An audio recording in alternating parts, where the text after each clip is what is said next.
তার মানে আমরা এখন সবাই নিরাপদে রয়েছি। তো ভয় পাওয়ার কিছুই নাই। এই ঝড় যদি থেমে যায়, ঝড় শেষে আমরা কি করব? সবাই যার যার বাসায় চলে যাব।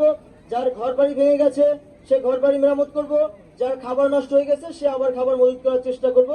তাহলেই আমাদের গ্রাম আবার আগের মতো হয়ে যাবে ইনশাআল্লাহ।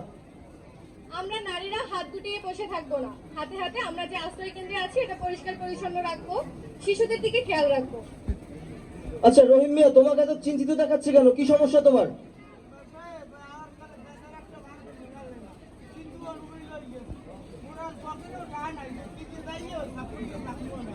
আচ্ছা ভালো কথা। তোমারও তো আমরা এই যে ঝড় শুরু হওয়ার আগেই জাগোনারির অক্সফামের সাহায্যে অ্যান্টিসেপ্টরি সাপোর্টের একটা নাম দিছিলাম, তোমার কি সেটা মনে আছে?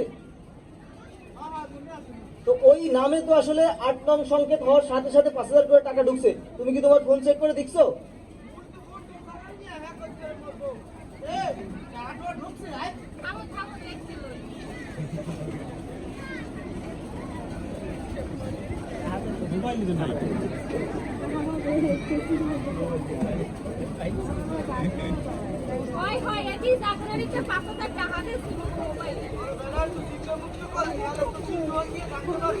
ভাই বোনেরা, ভয়ের কিছু নাই। রোহিঙ্গিয়ার মতো এরকম হতদরিদ্র আরো যারা রয়েছেন সবার কিন্তু এরকম নাম রয়েছে এবং প্রত্যেকের ফোনে